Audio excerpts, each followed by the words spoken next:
This is Behind the Coffee, podcast by Grey Soul Coffee Roasters. I'm Chirag, your host and roast master. Sit back and enjoy. Strolling along, just minding my business, humming a song. I'm happy by myself, not a care in the world. Hi guys, welcome to the season 2 of Behind the Coffee. Today we are shooting our episode 2 and we have a very, again, an important guest. And I could also say to some extent, we met last year and we kind of became friends. We have been talking over call for hours and hours, and it could only make sense for us to be behind the camera for Behind the Coffee and shoot this episode. So today's guest is probably does not require an introduction. His name is Rohan Kuriyan from Balanoor plantation. You might also be familiar with MS Estate. So hi Rohan, welcome to Behind the Coffee. Thank you so much for having me. me. Making the trip and coming all the way from Bangalore. Really appreciate that. No, my pleasure. Thanks for having me on this. So Rohan, a little bit of introduction about yourself or Balanoor plantation or MS Estate for the audience, that would be great. Sure. So where do I begin? Balanoor Plantations is primarily a family-run business, though we're publicly listed. It was incorporated in 1937 by my great-great-grandfather. I might be losing track of how many great-greats are there, but I'm the 5th generation to join the family business. So the way we started off was when the British were leaving India, we took over the Brook Pond tea estate. Okay. And slowly from there, we started expanding, buying neighboring estates. And that's where we've come into a mixed farming estate, having tea, coffee, pepper, timber, and areca nut. We have rubber as well in Kerala. But overall, in Karnataka, our focus is on these primary products of tea, coffee, pepper, timber. So majority of the estate is in Karnataka? That's correct. Okay. We have about 1,500 to 2,000 acres of land where we cultivate. And we even have forest land in and around our estates. We are extremely focused on sustainability and environment friendly.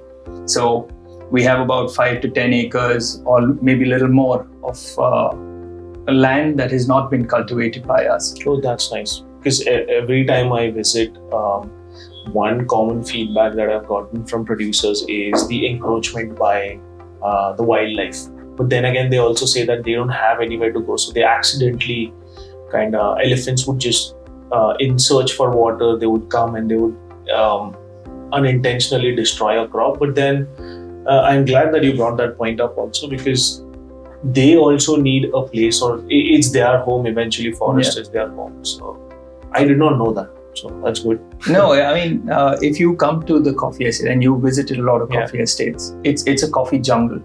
Yeah. It's not stripped of all the trees. It's not just single crop.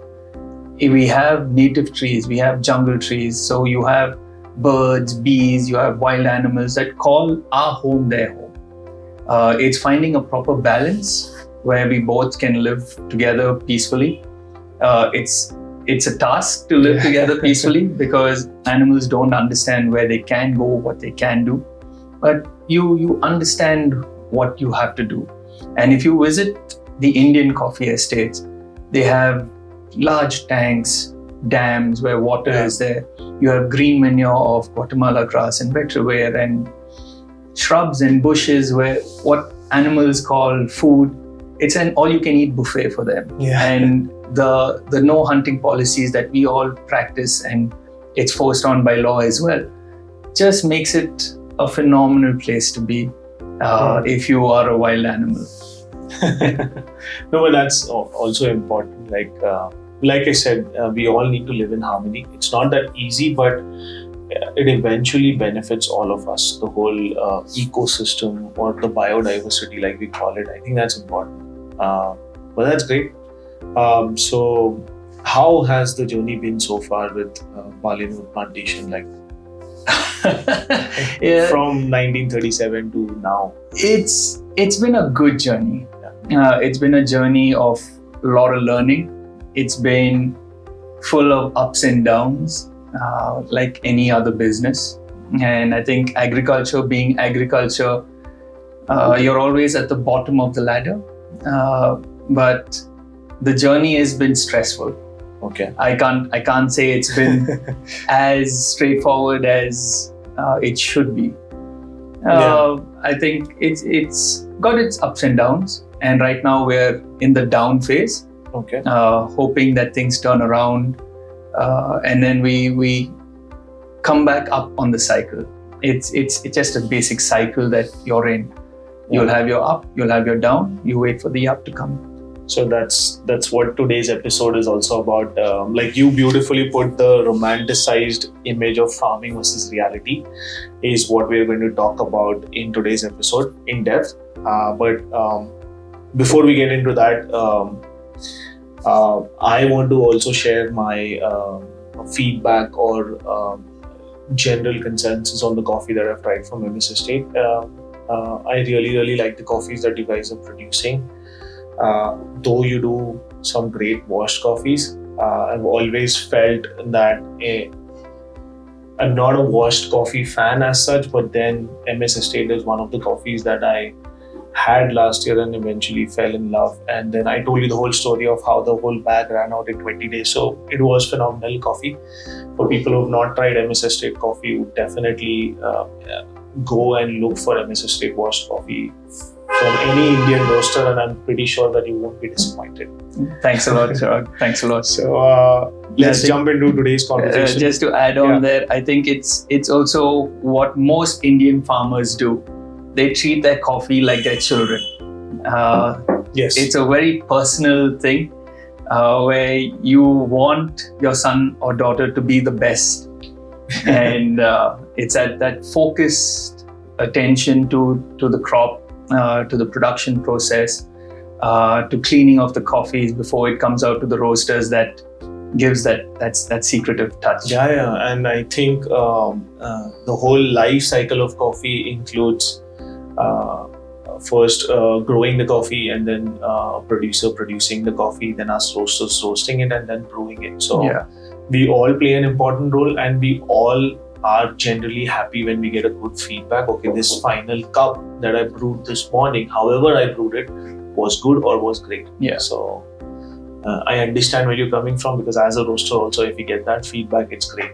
It's great both ways, I would say. If a brewer is telling me that the cup of coffee is good, which means that the roasting was done well, and which also means that we did justice to the lot that we bought from you. Yeah. So we technically get a praise from both sides. Like Rohan will be happy that okay, my coffee is in good hands, and a brewer will be happy that the roaster did a good job. Okay. So double the happiness for us. You're absolutely right. See, one thing that my father keeps on telling our roasters and our partners is we are all in this together.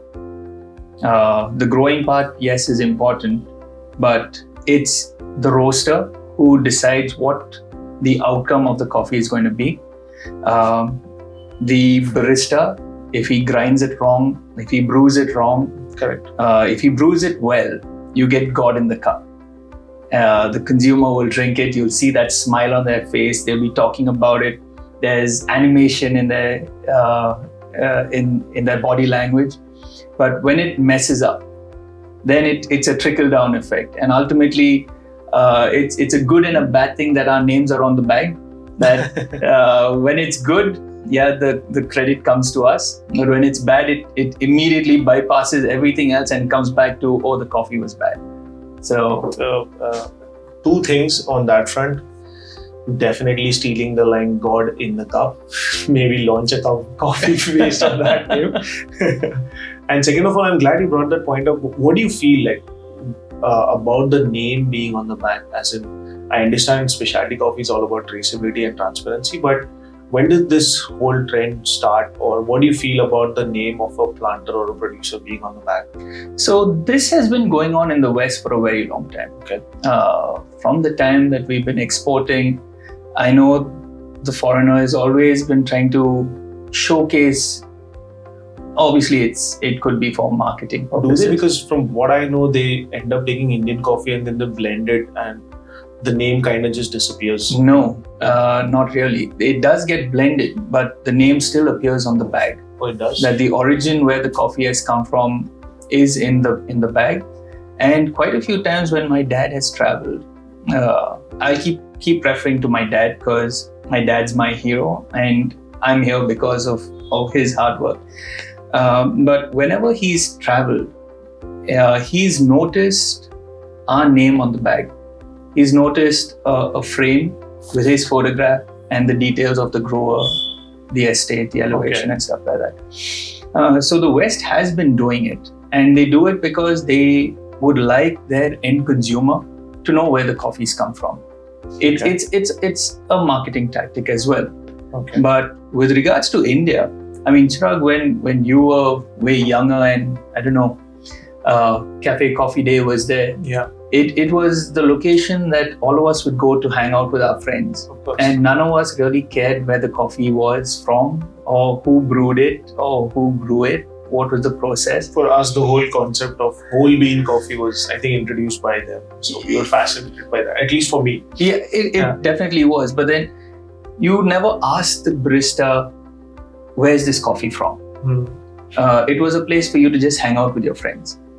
And then we started to notice this change happening from maybe around 2011, 2012, where there was a focused attention being passed on to the grower.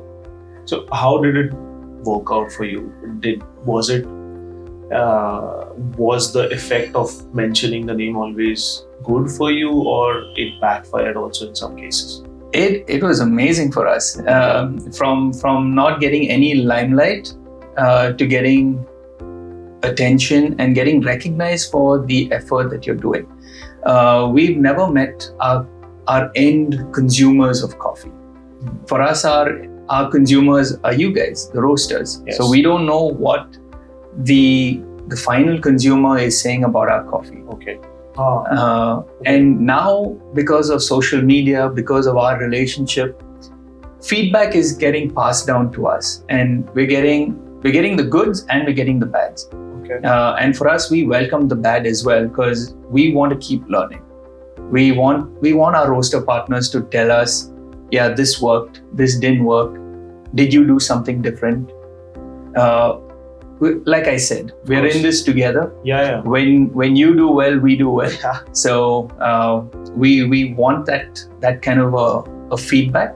But overall, Chirag, the attention has been good. Okay. That's wonderful. Touch wood, it continues to be that And way. I also like the concept of, so in the West, they use the concept called direct trade. When I started off, I think in India, it was always direct trade. There is never a middleman or a broker or a trader in between giving you coffees. It's always that.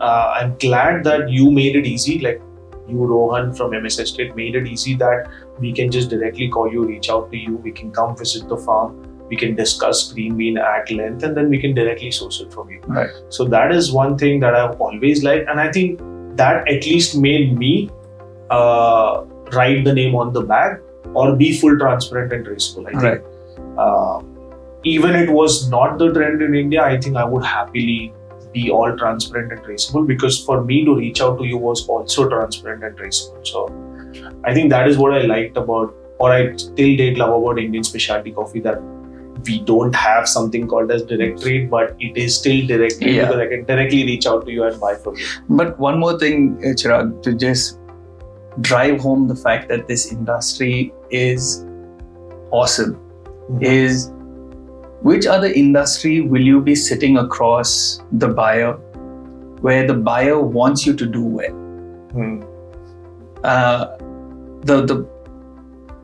The relationship that you have, again, we keep on talking about relationship coffees. It's not just a name. Consumers, your customers have to understand that this relationship between you and me goes far deeper than a buyer and a seller. Yeah. I have never come across an industry where the buyer is willing to pay me more without me even asking for it. Take another beverage, coffee's biggest competitor. I won't say it because I grow it as well, but There in that industry, there is haggling over price. Every rupee counts. They're trying to drop the price. I'm trying to raise the price. It's aggressive. The coffee industry now, the biggest story or narrative I can tell you is what happened to us last year. Last year was our record lowest crop across the board because of weather patterns. Yeah. We had excessive rain, so all the crops that we grow dropped in production. Okay. So we harvested our record low Arabica crop, we harvested our low tea crop, low pepper crop, low Araca crop. It's a grower, it's a farmer's worst nightmare. Yeah. What do you rely on when everything is down? The yield is what also matters. Exactly. Yeah. The higher you produce, the lower the cost of production. But I reached out to all our buyers. Generally, it happens by December. I know what my production is going to be on a solid term, and told everyone, listen, this year is really bad and I don't know what to do. Everybody increased prices on their own. Most of our buyers ask me, what is the price you want? Which other buyer in another industry is going to tell you what is the price you want? I mean, crazy. Good. Yeah, that's interesting. Yeah, and I think that sheds a lot of light between the relationship that a roaster and a producer has, which not a lot of people sitting home or sitting elsewhere know about. How the whole, I keep mentioning in every episode the life cycle of coffee, but it's not that simple. It's not growing to roasting to brewing. There are so many intricate aspects. There are so many factors that control this life cycle. One of which you just mentioned. So that's good. I'm glad that people sitting at home can also get a feel of that, which is the right time to start discussing our today's important topic. So over to you now, and I'll be all ears, and I want to hear your side of the story. And as you very nicely put it, the romanticized image of farming versus reality. Please tell us, what exactly do you want to say when we say these words? Right. Now, before I start on my monologue, let me ask you the question. Since before you came into the coffee industry, what did you think of a coffee grower? Did you think they were rolling in cash? What was your honest opinion? See, the whole reason why I wanted to have this conversation is to let people know there are issues in the industry. Which is why, again, the romanticized versus the realities. See, if you want me to be honest, yes, you rightfully mentioned that I did feel that producers were at the top of the helm. They are the ones who probably dictate the terms. They are the ones who are getting a good fruit for their effort. Not generally making a lot of money, but I felt that if you have to be a part of Indian specialty coffee, then you have to only and only worry about and think about what a producer thinks. So I am looking at the romanticized image, or I used to, but now I'm aware of the reality also. Right. So let me begin by giving you the romanticized image of a coffee farm. It's of happy workers. It's of you walking into a coffee jungle. You have coffee plants of different ages. You have trees of different sizes and heights. You turn a corner, you'll have a herd of bison standing in the coffee field looking at you. You turn another corner, you might have deer, we have leopards, we have elephants. And the sweet smell of cherry. That is everywhere. When it's flower time, the blossom time, it is mad strong smell of jasmine. It's nothing I can describe on camera, which is I get why that. we keep telling people Get that. visit, understand what it is, and see it. It's an image of a coffee farmer being in the field till 3 o'clock in the evening. Then he comes back home and enjoys his quiet evening with his family. Yes, all that is true. You have beautiful sunshine, very, very suitable weather to grow coffee in. Very peaceful, very quiet. Very, very quiet, beautiful sounds of the birds. You'll hear peacocks in the distance. You'll see the kingfishers flying across. You have the seven sisters coming and eating the sapotas from the sapota tree. It's all there. I'm not saying it's not there. Yeah. It's all there. But there are severe, severe issues that a farmer is facing at this point in time. Okay. Let me again ask you a question. Do you know what the price of coffee was in 2010? Now, I'll talk about 2010 because that's when I joined the business. Do you know what the price of specialty coffee was in 2010? I remember we having a discussion on that, but I'm pretty sure that it has not gotten the year-on-year growth that it deserves. Yeah. I think you're hinting at that. I am hinting at that. And the reason I'm hinting at it is because you have such an amazing audience, a crazy fan following for Grey Soul, that I want people to understand that a farmer also requires an increase in price for the produce that he is growing. Of course. The reason being, from 2010 till about 2019, the price of Arabica for us remained static. It did not move. But year on year, the wage increased, cost of chemicals increased, Yes. fertilizer went up, everything was up. But the sale price of coffee remained flat. Yeah. So who was subsidizing the price of coffee? It was the farmer. Oh. And when price started moving up post-COVID, I remember telling you this as well, that a buyer of mine said, "Oh, you must be laughing your way to the bank." And I put it straightforward to him. I said, I am not laughing my way to the bank because it is all linked on productivity.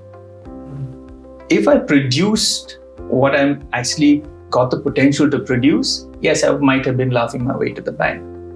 But people are failing to understand that coffee production is linked to multiple variable factors, which is how much of rainfall do you get? How much of monsoon rain did you get? Did you get sufficient blossom rain? Do you have sufficient labor to finish harvesting your coffee in time? So, would you describe that as an ideal scenario to grow Arabica? Which one? Like the perfect weather, the perfect sunlight, Absolutely. timely. Absolutely. rain, So monsoon. that is what was there pre the generation of climate change. So it made sense. You could also subsidize because things were in your favor also. Now things are not in your favor. It was never in our control because you're dependent on Mother Nature. Yes. You are dependent on labor. Yes. We have 1.4 billion people, and I'm talking to you about labor shortage. That always surprises me. Yeah. It's mad because we were just not able to get labor. Now, coming to what the rainfall factor is, you require 1.5 to 2 inches for you to have a good blossom. Okay. The blossom is the flowers. The flowers will wilt, and that gives rise to the coffee fruit, the berry. Correct. If you get insufficient rainfall, your next year's crop is gone. Now, my average production is supposed to be 110 tons of Arabica. For the last 6 years, I have been producing between 60 tons to 30 tons. Oh. That's almost like a 30-40%. Exactly. Reduction. Exactly. but my cost of production or my inputs that I put into the soil and for the plants, the upkeep remains the same. Yeah, of course. So that's with any business. I think for us also, roasters are technically manufacturers. Yeah. So the more we manufacture, the cost goes down because our Exactly. static costs are static. Like your rentals and your labor and all of that is always going to be there unless and until you increase your tonnage, you increase the production. Absolutely. Yeah. And that is what people are failing to understand. Now, if you put in, say, a 1% increase year on year from 2010 to now, we would be sitting at this level that coffee is getting sold at. I'm not asking for a 5% margin, I'm not asking for anything, but you must also understand that over and above what we are doing, Chirag, the industry is governed by such stringent laws wherein I have to look after my labor. I have to provide them a house. I have to have a hospital on the estate. I have to provide medical support for all my workers. I have to provide schooling for my workers. Oh. Over and above Provident Fund and gratuity. Now, is there any other industry where housing is mandatory? No. Where schooling is mandatory? Yeah. Where 100% medical has to be provided? None, I guess. Even if we consider F&B, I don't think it's mandatory. And I'm an agricultural produce. I'm as good as wheat. I'm as good as sugarcane. Yeah. But I'm governed by these laws. Oh, so you're saying sugarcane does not have to Provide housing? Yeah, because that's also, I would say, a cash crop. But these are workers who are coming from the nearby village and they come, they work, they go. Here, my workers stay with me. So I have to ensure that their housing is fantastic. So the local labor is the challenge? Right now, if you get labor locally, then there won't be any. Right now, problems. I'm not able to get local, I'm not able to get migrant. Okay. The local labor want easy work. It's a consolidation of issues that have come all at the same time, which is leading to what you're now struggling with. Lesser and lesser coffee farmers being there in the industry. The older generation are selling out their estates because the younger generation don't want to be here. The struggle is so much of a stress that I know when my son tells me, oh, Appa, when I grow up, I want to be on the coffee estate. I'm like, let's wait and see how it goes. When you reach that level, let's study if the coffee estate is still there. So, because you mentioned that, what do you think? Like, what is a day in a life of a producer from all perspectives, from weather perspective, from labor perspective, from it being a business, from you dealing with the coffee board or other entities? What's it like? See, for me, Chirag, the day in the life of a coffee farmer is you don't get to switch off. Okay. You're always thinking about the farm. You're always thinking about the workers. You're always thinking about how do I scale up? What do I do? Another source, another level of me getting into to cover a loss that I've made because of factors that are not in my control.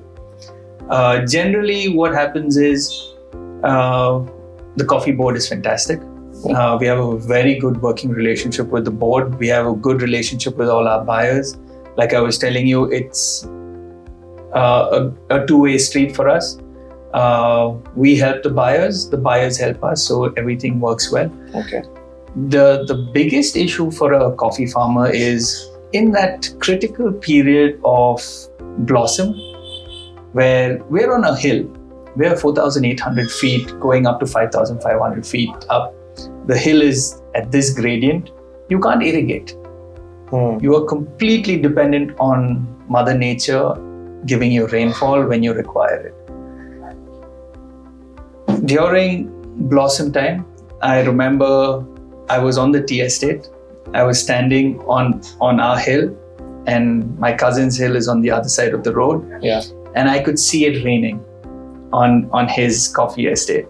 So I called my dad and I was like, okay, we're gonna get a good crop because it's pouring. I could see how heavily it was raining on his estate. Chirag, I kid you not, my hill had sunshine. So we didn't get that rain. Oh. So, and it was crucial at that time to have it is absolutely crucial for that blossom period that I get good rainfall. Okay. I can delay the rainfall, but I must get at 1.5 to 2 inches of rain. What would be that period? What month would that? March onwards. March onwards. We would like it a little delayed because we are not able to finish harvesting in time. Yeah. Because of labor issues. But when it is over, we want a little bit of a stress period for the plant because you want the plant to feel like it's dying. Give out the next generation. It reaches a certain stage when it rains heavily. Oh, it's magical. So could you just for like 30 seconds tell our audience what is like the life cycle of the plant, like month on month basis? How does it work? Like harvest to bloom to processing? Right. Yeah. So generally what we get is we get the blossom during the summer showers. Okay. March we start, as soon as our harvest is over, we allow a little bit of a resting period for the plant, and then we start irrigating, or you get the natural summer rainfall. We then have to come back within 21 days for a backing rainfall. That is to definitely ensure that the fruit sets and the coffee is good to go. During that period of time, you are also continuously doing the pruning. Pruning is where you're removing unproductive wood. Again, this is for people who don't know about plants. A plant is the most outstanding creation that God has given us. What would you do if I hit you? Probably hit me back, right? Yeah, or defend. Yeah. The coffee plant, when I cut it, from the part that I cut, will throw out 2 or 3 new branches, which will then become the stem, which will then give me coffee. Now, it's a plant, or it's God's creation that is rewarding me for hurting it. How amazing is that? Yeah. So we prune unproductive woods. We try to bring it as close to the main stem so that you get larger cluster of nodes. Okay. At the same time, we would be doing the lime application. Now, again, what I want people to understand is we don't blindly apply lime. We don't blindly apply fertilizer. Our soils are not over-fertilized. Okay. That's important. Everything is tested. You test the soil for the pH. You test the soil for how much of nutrient has been taken out, and we just replenish. So we do the fertilizer application. We then know that, okay, the monsoons are going to set by June. It's supposed to set by June. So we then get ready with the copper fungicide that is, it's called Bordeaux for pepper and arecanut, because the rainfall that we get where we are is excessive. Year before last, we got about 180 to 190 inches of rainfall. Now, for you to understand, 1 inch is 15 feet of water. Okay. So we got 190 inches. We had low-lying areas of our estate underwater. Oh. There's a video of my coffee manager standing at the foothill and kicking around water. Now, you wouldn't imagine a coffee estate being underwater. We had it underwater. So it's excessive rainfall. Okay. During that month from June onwards, you are making sure that your Arabica crop is looked after, because Arabica is susceptible to leaf disease. So when you get a break, we then again apply the fungicide, trying to protect as much leaf as possible. Wherever it is noticed, we try to remove the affected leaf. It's hands-on right through. Post the monsoon, you go in for your next round of fertilizer while you're still doing desuckering. Desuckering is this vertical growing branch, which is taking away all the nutrients. So you don't want there to be too many suckers. So we desucker, and you're then prepping for the next harvest season. Okay. by which time you're preparing the drying yard, you're preparing the raised beds, you're cleaning out the machine so that there's no putrefied coffee, there's no rust anywhere. Of course. The machines are all well maintained and ready. By machine, you mean the pulpers? The pulpers, the curing unit. Yeah. And December onwards, we are perpetually testing, seeing how much of coffee is ready, what is the right percentage of coffee to green beans if I start harvesting by the 10th of December, 15th of December. Because we are so focused on that crimson red. Yeah. So I always had always used to think like, how do you maintain logs, or how are you collecting so much data? Like you guys have sectors, right? Like blocks. So how do you maintain all the data? How do you maintain all the logs? Is it because of the years of experience or the managers on field, or how does it? What coffee comes from what block? And I've also heard that you have to do multiple rounds of picking, because not at once everything would be crimson red, right? It will take its time. So how do you manage this? Oh, even I don't know how we manage it. It's a good question. If you find the answer, please do tell me about it. Like, I'm always worried as a roaster that okay, I've liked this coffee, I've cupped it, I've brewed it, I've taken my opinion and feedback from everyone. There is some complicated lot number, RN, this, that number, this number. And I'm always worried when the coffee reaches me, will it be from that exact same block, or it just got mixed somewhere? Right. No, we know our entire estate is planted based on the variety. Okay. So we know the blocks where these varieties are planted. Okay. So if I'm going to be harvesting a 795, we are only harvesting 795. Okay. We maintain, like you said, the logbook, where for the day, how much of coffee has been harvested, how much is red, how much is green, how much is dry, how much are the floaters. So I have a complete log of what is really good coffee, what is all right coffee, and what goes out as our final cherry coffees. Understood. And what you've mentioned is correct. And consumers have to know this. Now, why coffees taste so great is because of this multiple rounds of harvesting. We do 3 rounds of harvesting. We do 3 rounds of fly picking. Fly picking, when I mention that, is we will go and selectively harvest only that dark red coffee. Yeah. We will leave the semi-ripe and the greens on the plant. Of course. So they eventually become crimson red. Yes. And then you come back again, and then we will harvest, and you come back again, you will harvest, and then you finally just strip everything. Okay. So why is it so expensive? The average that a person who is harvesting is bringing in on a fly picking is only about 30 to 40 kilos on a good day. Okay. The wage is 500 rupees plus. For me to make money, he has to harvest 120 to 130 kilos a day. A day. He doesn't do that. It's because I am so worried about what my consumer, my roaster partner, is going to say if I harvest semi-ripe cherry.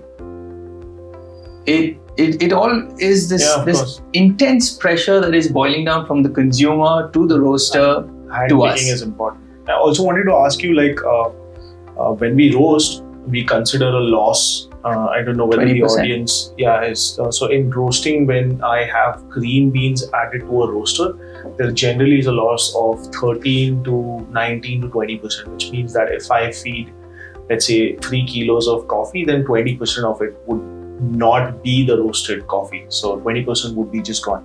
So in terms of green beans, or in terms of cherry to green beans, what is the loss percentage? We would take it at about 45%. 45%? On weight loss. You would, after it dries down, we then get an outturn of about 85% on a good day. Okay. It varies from season to season. There are years where our outturn on dry cherry to green beans is about 86%, but last year and this year we are at about 84-85%. Okay. So it's not consistent, but there is a huge weight loss. So we are paying the wage on fruit.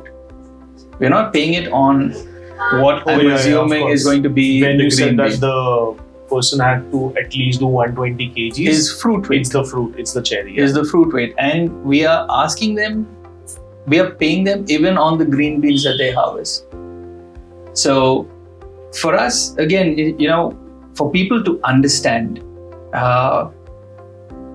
the factor of cost always comes back when you are buying coffee at 200 rupees. It's because my costs have gone up. Now, again, Chirag, like when we discussed this, it's putting things into perspective. Yes, it is a food. You can't keep on increasing the price of food. Yes, we know that. But ultimately, it's also, am I going to be capable to continue to produce this product that we all love at the quality that we are starting to get used to if I don't increase pricing? So the reason to increase the price is the reduction in production, or it's overall all the factors combined together. It is all the factors combined, put together. It's also, you must understand, it is not a machine. So how much increment in terms of percentage it is from 2011 to now for a washed Arabica, specialty washed Arabica? Let me put a ballpark figure. In 2010, the beverage. Thank you very It's my much. pleasure. For a video post. Looks delicious. From 2010, the price was, say, about $350. Okay. Example figure. Come to now, 510 rupees, 600 rupees, 650 rupees. It's not that much of a jump. Now, the wage factor was 200 rupees in 2010, 230 rupees if I'm not mistaken, has jumped up to 550 rupees per day, excluding the medical and the housing. Understood. And I am extremely labor dependent. The tea estate, I harvest every day. So I need about 150 workers daily. The coffee estate, during fertilizer application, spraying, handling, I need workers. They have to be here. If I don't get the workers in time, I am not able to fertilize, I'm not able to handle. Yeah, it's a time sensitive. It's extremely time sensitive. And if I don't apply fertilizer now and it starts raining, I've missed that first round. Yeah. If I don't prune my coffee plant, the shape of the plant goes, you end up with a tree that is 15 feet high and crop only on the top or on the ends. So it's taken up the fertilizer, but not given me the crop. And you can't harvest that high. We can harvest everything. But how much of coffee do I get? It all boils back So down the to tree that. can grow as tall as 15 feet, but not necessarily to be like cherries from bottom to top. So if you look at Colombia and Brazil, their plants are huge. I was going to say that they harvest twice a year. We just do it once a year, and the reality still sounds very difficult and disturbed at the same time. So I'm wondering, how do they do it twice a year? From what I've heard, they use machines, I guess. They use machines. Their terrain is flat. There are no trees in the middle, which is what we keep on telling our foreigners and the certifying bodies. Set the level for certification based on our region. Okay. All right. What certifications are you talking about? We have rainforest certification. You have organic certification. You have carbon sequestration, carbon credits. Should all be set based on the location or the country that you're certifying. So it should be different. Has to be different. It cannot be based on what Brazil is doing. Now, would you call Brazil rainforest friendly? I don't think many of our viewers would know about what a Brazilian coffee estate looks like. Maybe you can, based on the photographs you've seen, Do you know Compared what? to an Indian farm? Definitely not. Yeah, So because when you visit a Indian farm, it's all inclusive. It feels like everything is there. Like you said, the ancient old trees, to the coffee crops, to the wildlife, Yeah. to a farm growing not just coffee but everything else. So it just feels right. Yeah. So, to also give a little bit more in depth, a Brazilian coffee farm is completely denuded of trees. Hmm. It is flat and it is only coffee. But then, what about the concept of shade? Like we have shade-grown coffees in India, which also helps the end product. And how does that work? That's the question we pose to rainforests. They have all these stringent parameters that they say you must not cut down so many trees. If this was uncultivated, why have you cultivated it? And it's mad. We tell them, you have a look at what we are doing. Set a standard for us. When you look at, again, it's completely flat, rows and rows and rows of just coffee. Yeah. Where machines come and harvest. So they have a big combine that drives over the coffee plant like this, taking everything, and it's done. What does India have? India has slopes. It's this gradient. Yeah, I know. There are people hanging on to a coffee plant to harvest it. I still remember being at the top at about 4,500 or 5,000 when the roads are so narrow and you're driving in a 4x4. Yeah. I mean, okay, how? I don't know. It's just the fear of falling down or something going on, but it just works. It works. It's what we were talking about. We have multi layers of trees. You have the temporary shade. You've got the next layer, and then you've got the jungle trees, which are much higher. You have birds. You have animals. You have insects. You have fungi. Growing in our area. It is rich ecosystem, it's diverse. So when we tell people certify us for who we are, is telling them exactly that. Visit us, tell us, why are we different?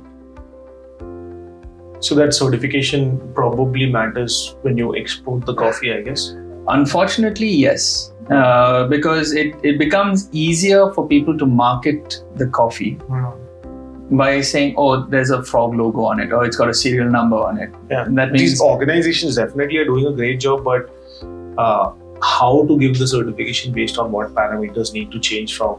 Chirag, let me again tell you what my dad had mentioned to a foreign buyer when he had come. It was, they all come to us and they tell us, oh, I hope you don't have child labor. In India, in our industry, we definitely don't have child labor because it is, number one, it's a terrain that a child can't work in. Yes. Number two, it is illegal. Number three, a child has to be in school, not in a field. When they ask us about child labor, we turn around and ask them, do you have child labor in your country? They're like, oh no, we don't have child labor in our country. So who's delivering your newspaper to you? It's a child. Isn't that child labor? They're all very particular that you do things based on their cultural correctness. Is that a way to undermine a producer or to get the cost low by any chance? Like if you don't have the rainforest certification, are you not able to sell at the right price? No. Doesn't work like that. For us, touch wood, based on the quality of the coffee that we produce, the price has been The dictated. consistency of the crop also matters. But Yes. what if I'm a new producer? I planted today and 3 years, 4 years down the line, I get the yield. Then will it be more challenging for a new producer as opposed to? It's challenging for a new producer because of certain unfavorable factors that have happened between a buyer and a seller. Okay. There's always going to be one bad apple who'll ruin the cart for everyone. He'll produce, send a sample that is fantastic. Final shipment is completely different. You don't know what you're getting. It doesn't. This thought was put into my head before I started, and trust me, it's the roaster's worst nightmare. But in Indian specialty Arabica, I have never ever faced a problem like that. Like I just told you, that the lot numbers and everything, Yeah. and then like whether the lot reaches you or not, but never it has happened that what has been promised has not been delivered. So I'm really happy with how Indian specialty coffee is growing or is at right now. Yeah. But of course, the reality is what you have given to us today, and I'm pretty sure a lot of people are not aware of it. And Yeah, just to add to what you're saying, Chirag, is also that people have to understand it's an agricultural produce determined by environmental factors. That flavor profiles will change from season to season. You as a roaster would experience it. We were talking earlier about the coffees. Nothing has changed. The same care has been given to the coffee, but this year's coffees taste different from the last year. It's not all the factors that we can control or you as a producer can control, which it's another topic in itself. It is, but it's a topic that consumers have to understand. Yeah. You know that when Chirag, you'll be amazed that in 2015 or say 2011, you ask a person on the road, where does coffee come from? They have no clue. Yeah. They think it comes from a tin. Yeah. Nobody knows that it's grown on a plant. Yeah. And it's same goes for chocolate, I guess. Not a lot of people are aware. Like even today when I have conversations that, see, this is a red cherry, and then you break it open and there are 2 beans inside, and then it goes through so much processing, and then eventually you have the greens which then have to be profiled and roasted, and you get the coffee. People are like, they're surprised, they're amazed, and they're also happy, and they're even more happier to know that India is growing its own coffee. Yeah. Which also makes me proud that we can truly say that it's farm to cup. It's grown here, harvested here, and then roasted here and brewed here. So that makes a difference as well. Absolutely. I think it's great to see where the coffee consuming community is going in India. From nobody wanting black coffee to having people like you telling me, I want this coffee because I drink it black and I want these profiles to come through, is music to our ears as producers, that consumption is growing. Yes. There's interest from people outside. You have a look at what happened at the World Coffee Conference in Bangalore. Yeah. There were people walking in from the road to see and taste coffee.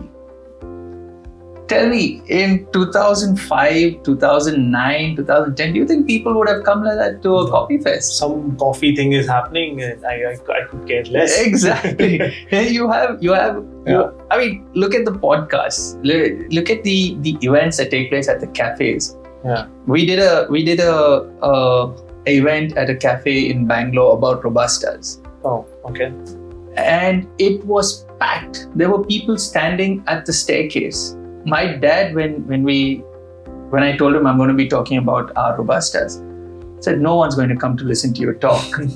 And he came late for the talk because he wasn't going to be speaking. He wanted to come and watch me, and he didn't get space to sit. It was that packed. And for a person who's been in the industry so long, to see where the younger generation is taking the industry, he was blown away. Yeah. And he was so proud of where the industry is going because of the consumers who are at home in your cafe. And I'm glad you brought that up again, because that reminds me, I did a little talk, you won't believe, but at a school. So there's a school in Pune, a well-known school, and that talk I did was for 8th, 9th and 10th graders, and I think there were 11th class also there. It was about, how do I put it, uncanny jobs, or it was pertaining to business, like what are you supposed to do when you pass out of school. So, and the whole talk was about coffee. The talk went well. the talk got over. And after every talk, I do a Q&A. Q&A is what I enjoy the most. I just love answering questions. Yeah. There were about 350, if I remember, students. And when the Q&A started, I said, it's now time for questions. Every single hand in the auditorium, it's a massive auditorium, was up. I think I took about 50 or 60 questions, and then the teachers and the principal were like, no, we need to end it. They need to go back to their classes. But I took one step further. After the Q&A, I did a small brewing sort of a workshop. So we had V60s and Aeropress and coffees and all of that lined up. And then we picked 4 or probably 8 students from the audience, and they came and they all were given an instruction on how to brew. They brewed the coffee and they tried the coffee. And the only challenge was, if you were able to describe the coffee in your most purest way or the way you like it, you get a bag of coffee to go home and try also. And believe me, everyone was able to talk about the characteristics or talk how they felt about the. So it was not just about coffee, but they were confident. They knew what they were doing. They knew what they were talking about. And surprisingly, a couple of students also said that, I have seen my mom and dad doing a mocha pot or a V60, and we have tried and we like the coffee. So I was also brings me to a point that we are just at the beginning stages, I guess. Indian specialty coffee or coffee is just at its very beginning. Look at the 350 students who are still in 10th grade are going to be the next consumers who will start consuming coffee with all the knowledge that needs to be there about coffee, as opposed to be starting with CCD. So it was a eye-opening, fun little talk that I did, and it was just great. That also gives you the reassurance that it's just going to grow. And it's growing to a level where people actually want to understand the beverage. It's not consuming it for the sake of having a morning cup of coffee. Yes.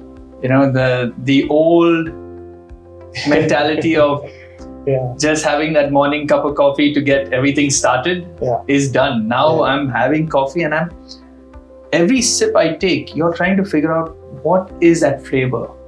You're now starting to concentrate when you sip. Inevitably, you're enjoying it more. You don't have to be a critic. You don't have to focus on the sensory a lot, but you just need to enjoy. And if you understand it more, you'll enjoy it more. So you said it right. You said it absolutely right. So how would you like to conclude the whole reality part of farming that's going on? What would you said that you want every brewer to understand that. What is that final message you would like to give them? The final message, or more an understanding that I want people to have with regards to farming, is that you must understand the price that you're paying is for the coffee estate to continue to develop. Now, I hadn't yet finished explaining what really happens. Now, the coffee plant, a Robusta plant has a life of 80 years. An Arabica plant has a life of 40 years. That's interesting. After that, you need to uproot and replant. To uproot and replant costs a lot of money. And also you miss a considerable amount of years. Exactly. So for the first 3 years, you will debud the plant. You won't allow it to bear any fruit. So you being almost a 90-year-old plantation, have you done it once or have you done it twice? Coming back to it, because of the realities of not having sufficient funding, you will find large amounts of estates continuing to have coffee plants which are well over 40 years for Arabicas. You'll have Robusta plants that are 100 years, 150 years. So what happens? Yields drop. When yields drop, the costs go up. And how do you put it back? You need an increase in price. I can't keep on asking my buyers to increase price. Yes, up to a point, I need to put in the work. But when we put in the work and you don't get the return, it's a frightening scenario. Now that happened. That's been happening for the last 6 years, like I told you. It's been happening. Our Arabica production has been consistently dropping. So, do you have to buy these new saplings, or somewhere I heard that Coffee Board of India also gives you? Coffee Board has its own. You buy the saplings. Okay. But we have our own nurseries. Okay. We are paranoid of bringing in pests and diseases from other estates. Oh, okay. So we identify the mother plant, which is high yielding, pest resistant, drought resistant. We take the seeds from that and plant up. So every variety that we grow, yes, the original would have come from outside, but post that, everything is done in-house. New varietals like the red bourbon, the 5A, 5Bs, the Himawatis, we get it from outside. We treat it, we plant it in our nurseries. So we have experimental blocks. We're like scientists, mad scientists. We have tiny blocks where we plant up different varietals to see how is the flavor profile, how is the plant, has it survived through the intense monsoon and the drought. Nice.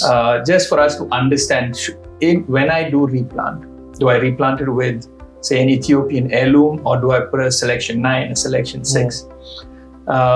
So coming back to the whole point of development, I think consumers also have to understand that development does not only stop at the plant level. Development also trickles down to our workers. The workers now are so proud of their appearances, of their houses. When you see a worker's child on the road back in the day, you could make out, yeah, they were coffee and tea estate workers. Now, when you see a coffee worker or a worker's child, he or she dresses as good, if not better, than what I dress.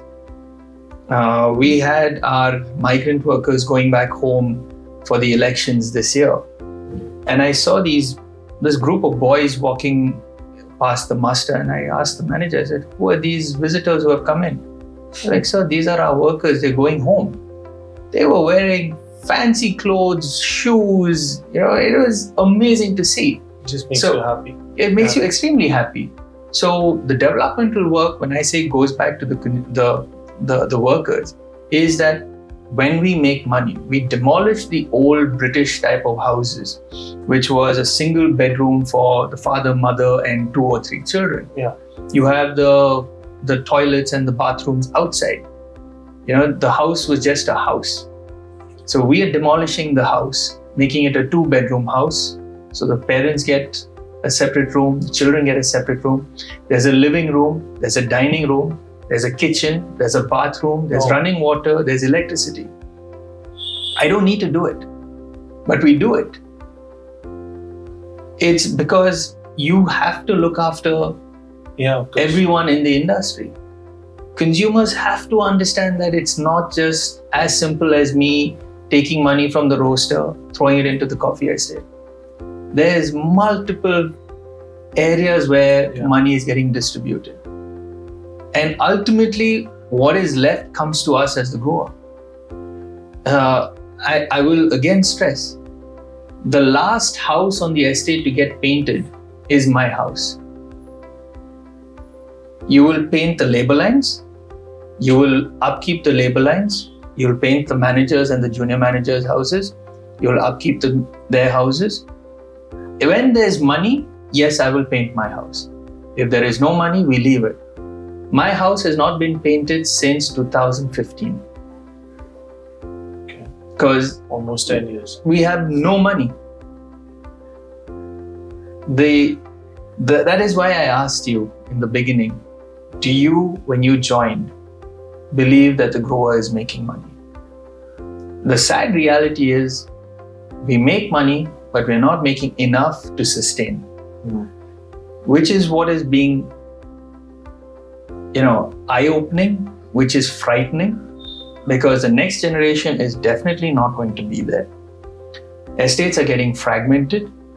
fragmented to the state where it is not viable to run. It's sounding disastrous, but I think people need to hear it so that there is a push to continue the industry.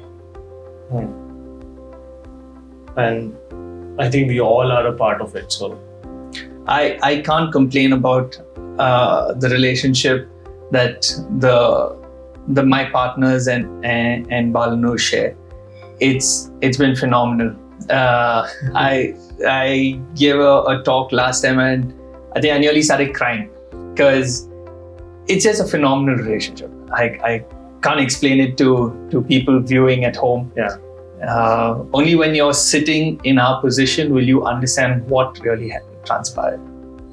So Rohan, that also brings me to another question for today's episode is, did pandemic really contribute to the rise of people consuming more coffee, or did you feel there was more demand post-pandemic as opposed to pre-pandemic?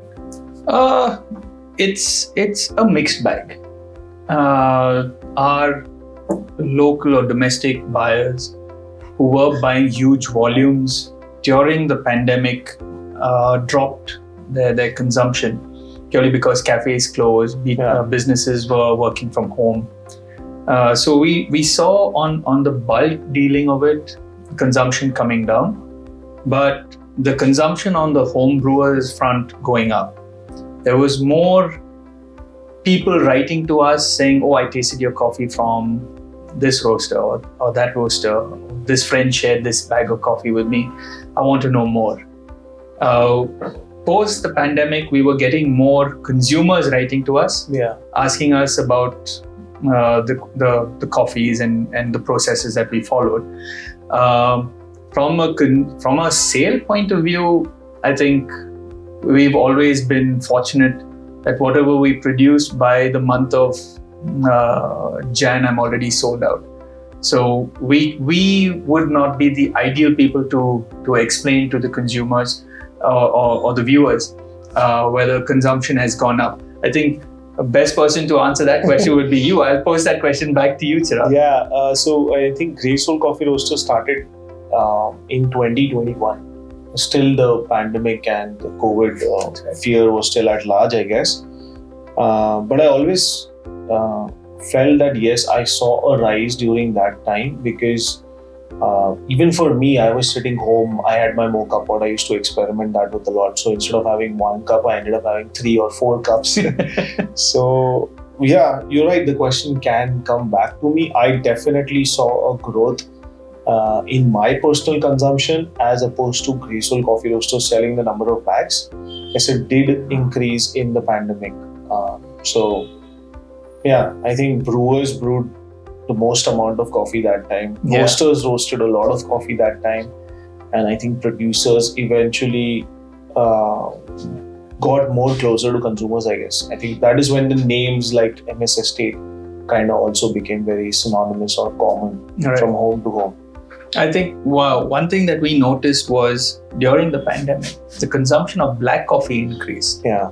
I remember during one of the barista championships where we served coffees at the Specialty Coffee Association of India stall. And because we are specialty coffee, we were trying to serve our coffees as black. And most of the consumers who had visited the stall would say, "Oh, don't you have milk and sugar?" And we're like, "No, we're sorry, it's only black." Now, fast forward to WCC of last year. We didn't have any milk again. It was black and there was a fight for coffee. Oh. You know, you will have old grandmothers and grandfathers coming and tasting coffees black and saying, "Oh, wow, this is amazing coffee." You know, I mean, crazy. Yeah. I think it, again, like you rightly said, it could have been because of the pandemic. You couldn't go out, you couldn't get your hands on. It was more difficult for you to get your daily groceries, that you started tasting coffees black as well. And the more you drink coffee black, the more you start to enjoy it. Yeah. You realize that, okay, I can do without sugar. Yeah. I can then do without milk. Yeah. And just have the coffee That's as right. is. That's right. So I'm not complaining. I mean, COVID time during that period was stressful Very. on multiple levels. Yes. But we're just super glad that coffee brought people a little bit of joy, a little bit of an escape from the normal stress. A lot of brewers that I spoke to also, and friends of mine who were going through a tough time through COVID or were going through depression-like symptoms, they also said that somehow they found coffee as a new path for them, or they just engrossed themselves in coffee. So yeah, a lot of stories I've heard that came out of pandemic which were related to coffee, including mine, because I started Graceful Coffee Roasters in pandemic.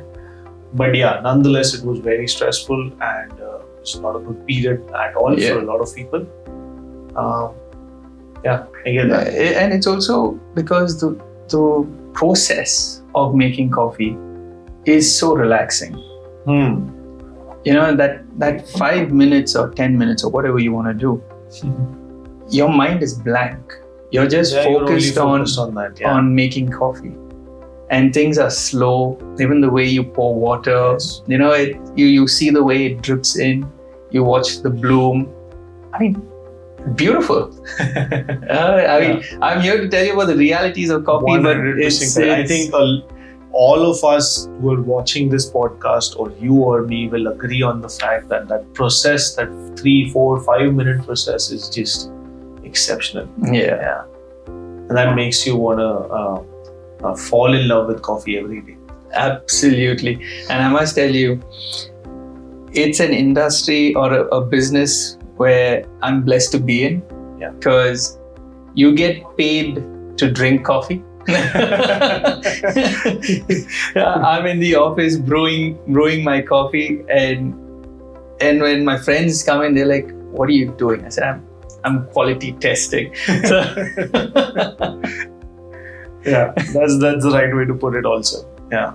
So Rohan, another question for you. It's a little bit personal for me. Like, I always, like I was telling you before the episode also, that if I have to buy a bag of coffee, I look at two factors. One is the variety and one is the process, the coffee process. So my question to you would be, like, I personally still feel that we have very limited varietals when it comes to Arabica in India.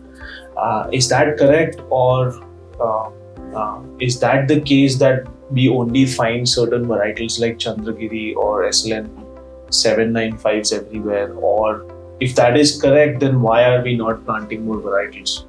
So it's not entirely correct. Okay. We have huge varieties. Balanoor on its own has about 12 varietals of coffee on a large scale.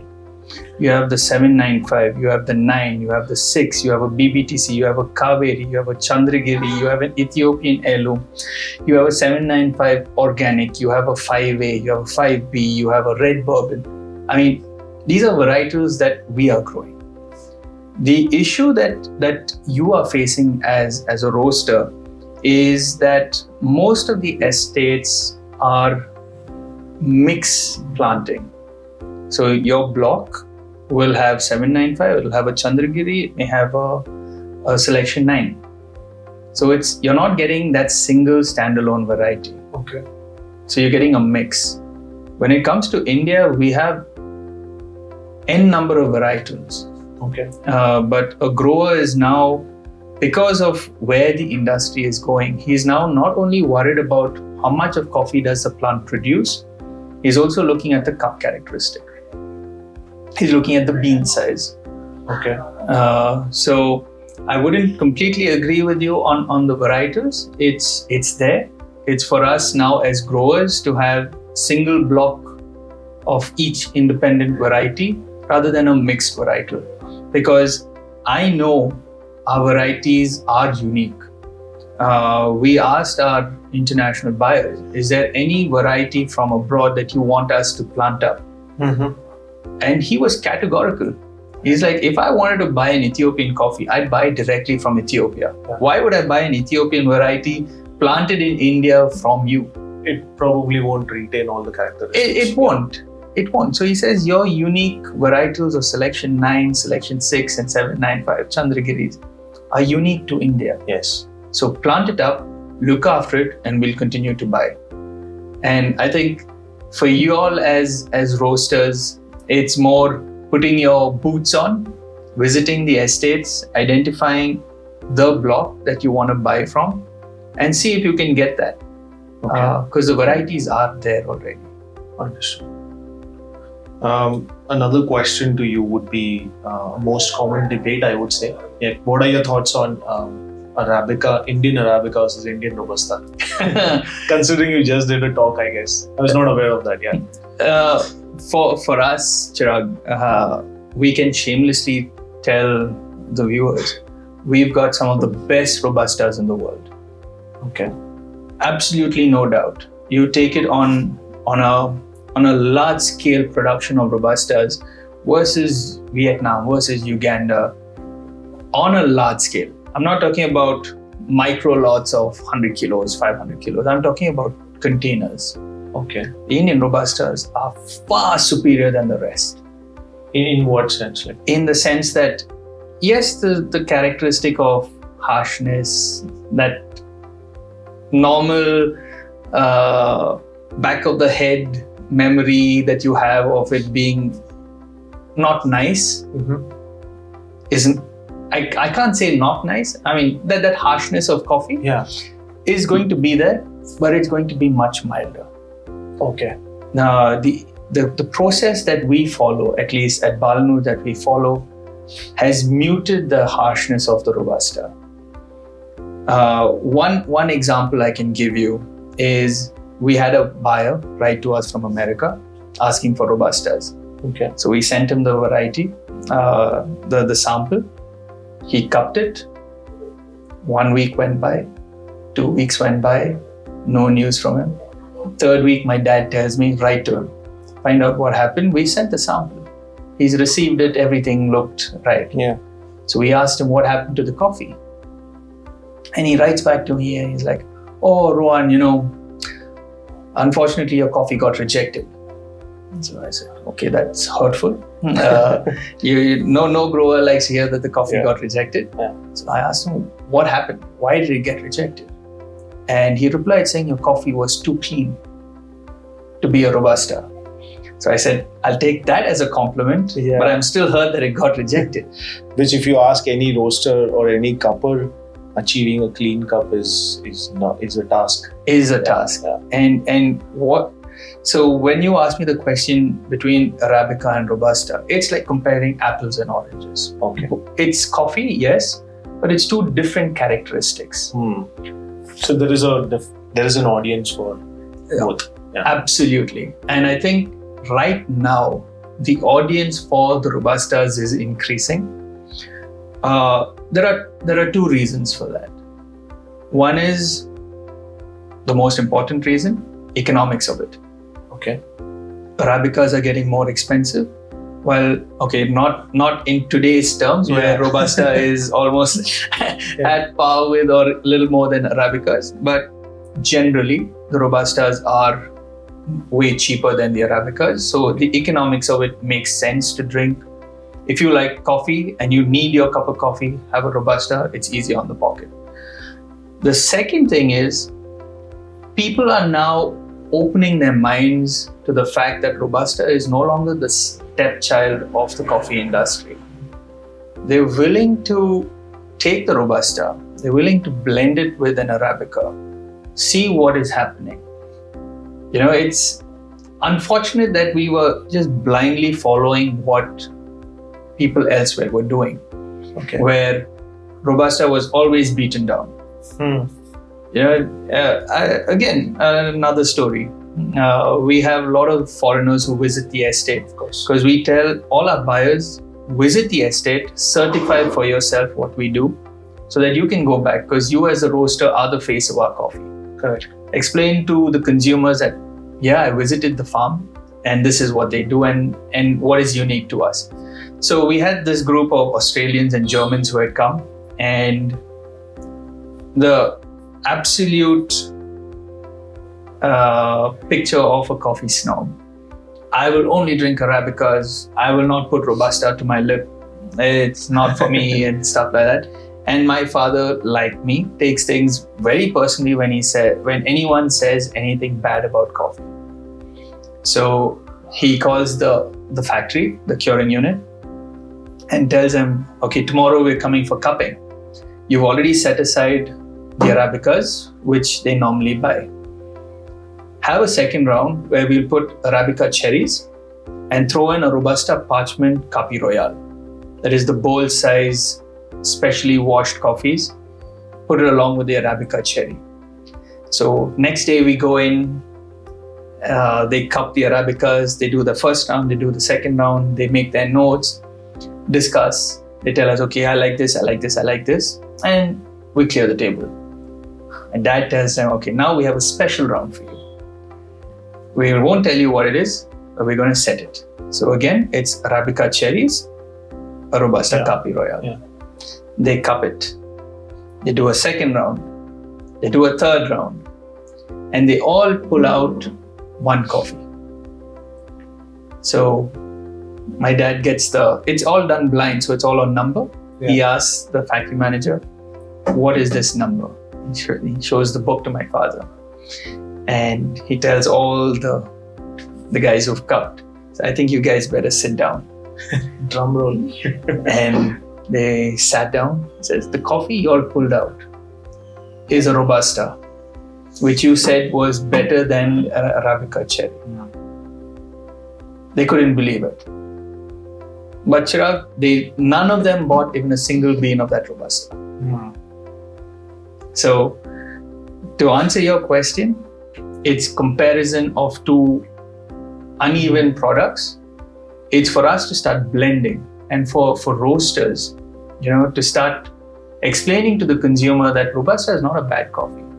Of course it's not. Yeah. It's giving you something different. Yeah.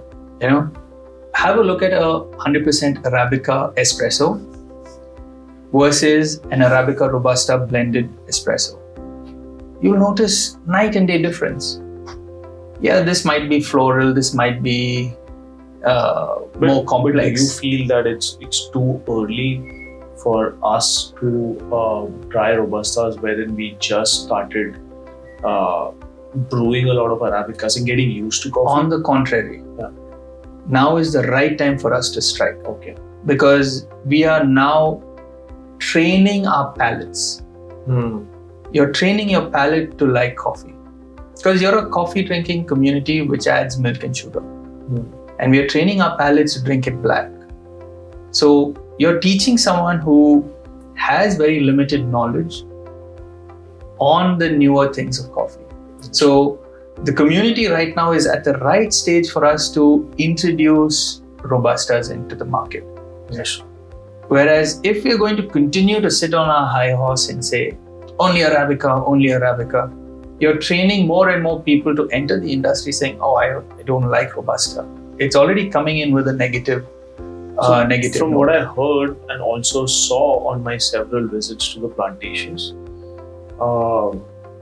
is it true that Robusta production has already taken over, or Arabica, or are producers uprooting Arabica to plant Robusta? Is that true, or? It's being spoken about. There are areas where it's being uprooted. Now, again, to explain why that is happening. Or that is only at a lower elevation? Only at a lower elevation, because higher elevation Robusta will look beautiful but won't give you crop. And I don't want beauty, I want the production. But the reason why people are uprooting Arabicas and going to Robusta is because Robusta is stronger. Of course. It's robust. It is not susceptible to white stem borer. Now, people at home have to also understand what white stem borer is. Yes. Why, again, it all comes back to the realities of the coffee farm. The white stem borer is this tiny beetle, which, if you know about Noah's Ark when Noah, it's from the Bible, it brings two of the male and the female of every species of animal onto the boat to save it. I don't know why he brought the white stem borer on the boat. It has a very limited lifespan. It bores a hole into the stem of the coffee plant, lays its eggs, and the only way that a coffee farmer can protect the plant is cut it and burn it. Oh. So effectively, to protect my farm, I am cutting. Now, to give you perspective, because of climate change and the drought that we faced this year, the normal count of white stem borer that I've been having on the estate for the last 3-4 years was 2 plants per acre being cut and uprooted and burnt. Okay, that's not that bad. Not too bad. This year, 15 plants per acre. 15. Okay, that's a significant rise.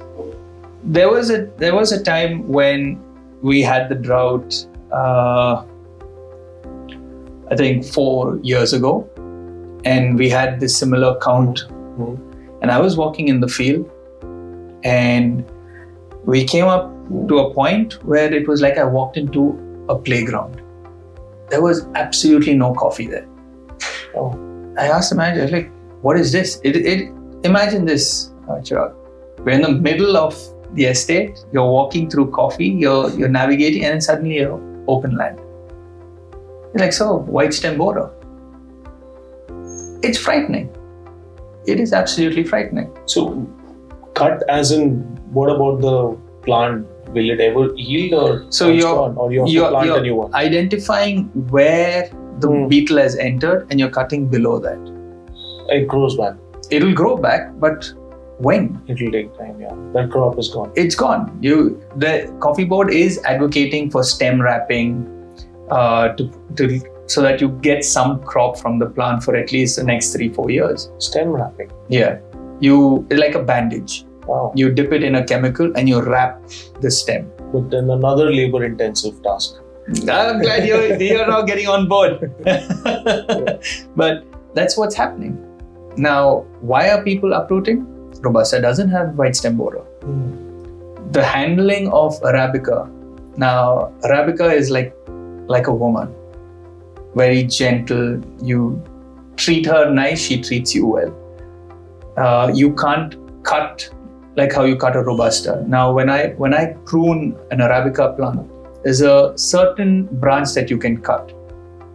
If you cut the primary, it won't grow back. Of course. So, whereas in the Robusta, I can cut where I want, and that thing will just... Yeah, the name is self-explanatory. Yeah, It's we'll robust. just keep giving, exactly.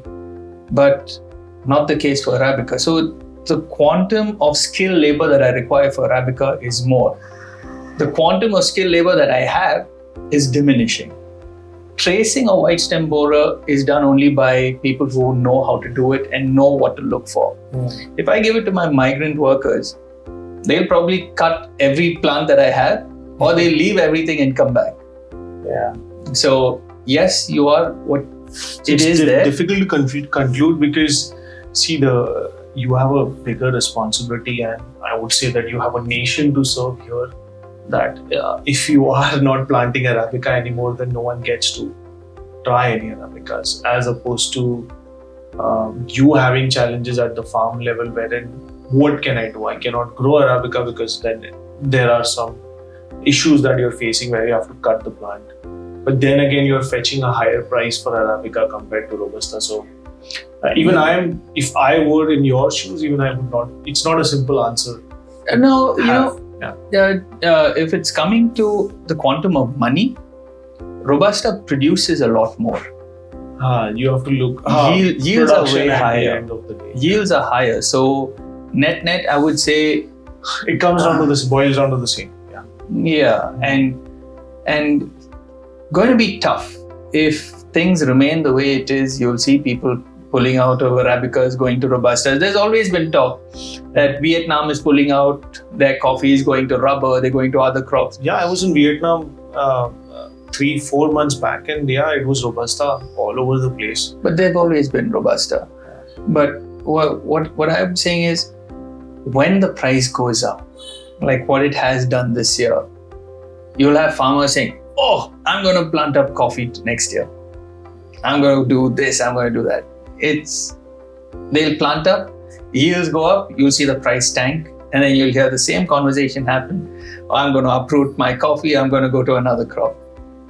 But one trend I've seen, one thing I've noticed in Indian specialty coffee is, or actually as a matter of fact for everything, when the price goes up, it never comes down. It just keeps going up. I hope that is true from your lips to God's ears, man. But Not significant like we discussed, but an interesting conversation, but only time will tell, I guess. time will tell. But I think if people want to continue to have specialty coffee, it's not going to get any cheaper. It will stay where it is or get a little more expensive, purely because of the work that goes into it.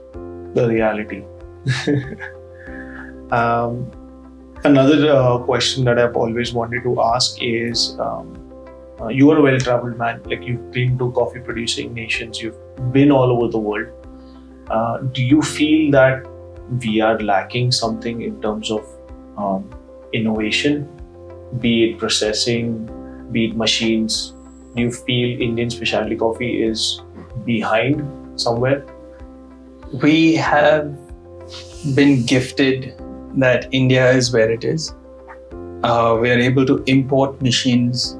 So when it comes to coffee pulping, we have the state-of-the-art coffee equipment. Whatever innovation is there, we have tried and tested it. We've got it. Indians, when I say we, I'm talking about the growers in general. Yeah, of course. When it comes to coffee hulling, we still have similar equipment. As opposed to, I think back in the days, it was done manually. Manual hand hulling, you'd bang bags on the ground. Oh, and that stuff was like also the case. We still do that. So for sample hulling, you'll see a worker just banging a bag on the ground to remove It does make sense. the silver skin. But the only area, Chirag, where we are lacking is with regards to machines for harvesting. Because of our terrain and because of the lack of spending power of a grower. So there is nothing made specifically for our terrain. No. That's not possible. No. Because of our trees, there's no way. Okay, best example, take a drone. All the countries are using drones for spraying. You're able to cover large areas much faster, Makes sense, yeah. efficiently. We had a drone. We got someone to come and fly a drone on our estate to do spraying in the estate. First flight, he hit a tree. Oh, they're tall trees. And it's not planted in any order. You know, you have jungle trees in the middle, you have silver But it does oak. make sense. I think that would be the future, I guess. Or It- probably the immediate future. Because even if it's hitting a tree or not, I as a producer would take that as an option, I guess. Definitely. So that is why we were hoping that it would work. You know, you're able to cover the area so much faster than a person walking through the field. Now, this is just flying straight over the plant. And does it work? Like, do you get consistent results, or It didn't work. It crashed.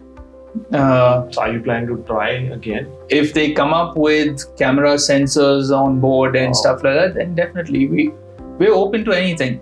We've tried all the harvesting equipment that the manufacturers have brought to us. We had I came across an interesting piece of equipment when I was at WCC last year. Something to do with UV lights or UV rays. I think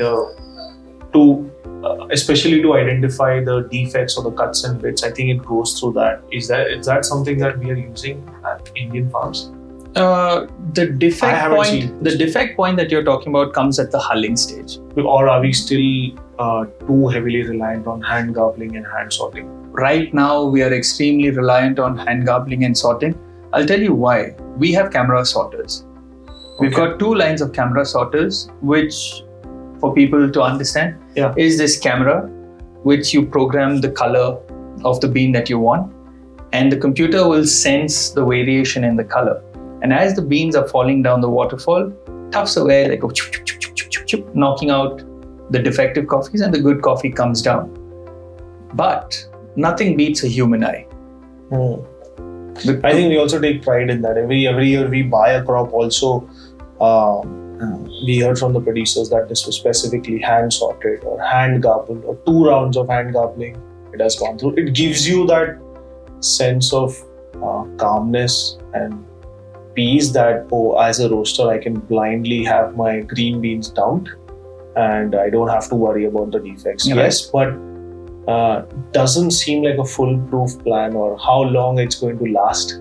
It's not going to Because last. I've been there when there were mountains and mountains of green beans and then people are sitting and gambling. Chirag, this year I understood what severe labor shortage is like. Because of the elections, everyone went home for voting. And normally we ship out our coffees first week of April. This year, my first container left me on the 4th of June. Oh, that's I'm still gobbling. And I'm still gobbling. Yeah, I heard a lot of producers telling me there is a queue or there is a waiting at the mill because there's a lot of backlog. It is mad. And I'm telling my manager, I've said, normally we get cash in because now is when I need to start spending the money for fertilizers and chemicals. And I have no money. We're like, send it out. What are you doing? Just send what you have. And I understand the issue because we are so worried on the quality of the coffee that I'm saying send it out, but at the same time I'm saying make sure the quality is absolutely to the standard that we normally maintain. But to answer more of your question is we've tried equipments for harvesting. Okay. We've had one which is like a chopstick, but it rotates. So you just hold it to the branch and you pull, and all the beans are supposed to, in the perfect world, just fall onto the mat. Nice. I haven't come across it. You won't come across it because the rotation was so strong. It was like I was using a paintball gun. As he did this, it was shooting the beans 20 feet away from him. Oh. So now what happens is when it falls to the ground, it becomes gleanings. If I don't pick it up, yeah, of course, it's the host for the berry borer, which will multiply and cause havoc the next year.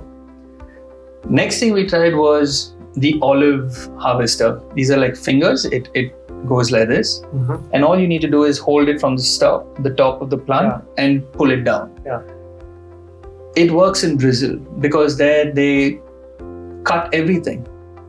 Here we're so particular that no branch has to be broken. No leaves should fall into the bag with the harvester. No spikes, that is the next year's crop, has to come down along with the fruit. That failed as well. So now we're waiting for the next innovation to come in. So that innovation is coming from whom? These are all from South America. Okay. Which is why it is custom made for them, where they're not so worried about certain things.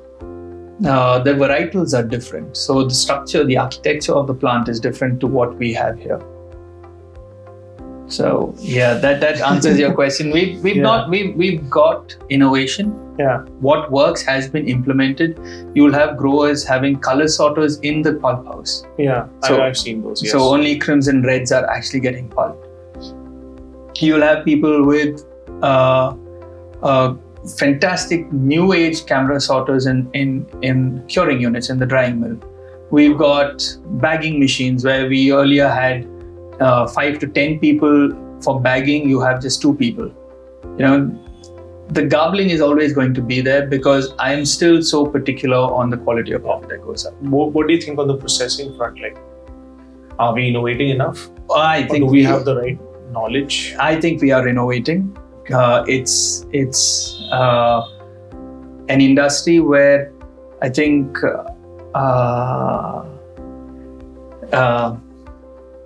Because I honestly feel yes, we are innovating because from what I saw when I started to what I'm seeing today, there are a lot of new processing habits that have been adapted, and I feel that every producer is equipped with more knowledge, which has been passed on to us roasters also. So overall, everyone is seeing new and learning new at the same time. I think what I wanted to say was we are in a space where internationally it is accepted to experiment on coffee using yeast and using fruits. Yeah. So growers have also become a little bit more confident on their produce, on what they can and can't do, that they are also experimenting on adding certain elements into the coffee.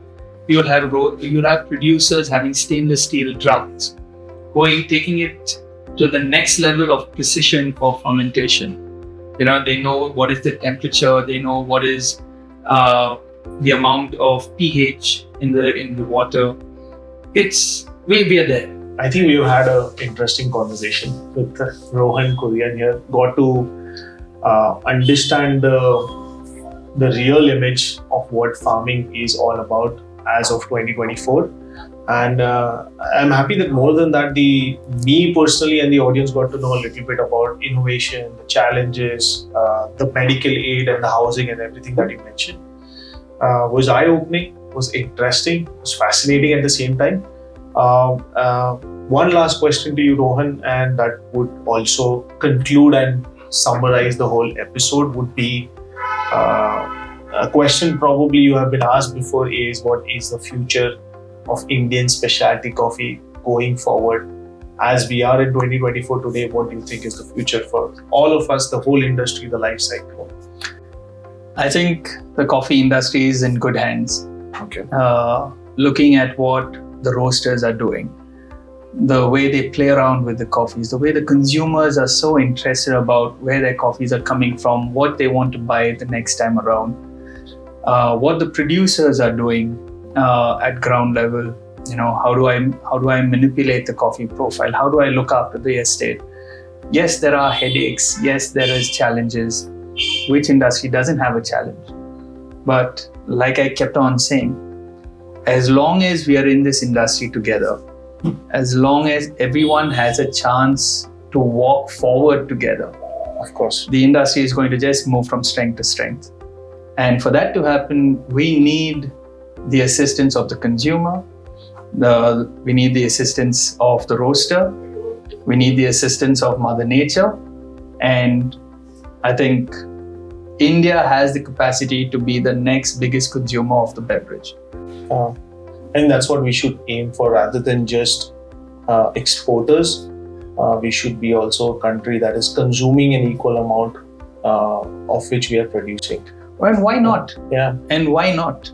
We produce it. Why can't our countrymen enjoy what we produce? Of course. And after all, it is an enjoyable beverage to have. Absolutely. I think we all will agree on that. Yeah. So thank you, Rohan. Thank you for making this trip, coming all the way down. Just so that our audience knows, Rohan has specifically made this trip all the way down to Pune from Bangalore. Though it's a pretty common thing for me, I guess, Pune to Bangalore, but for you it's uncommon. So thank you so much for flying down here. Thank you for giving your time. Thank you for talking and being honest and transparent.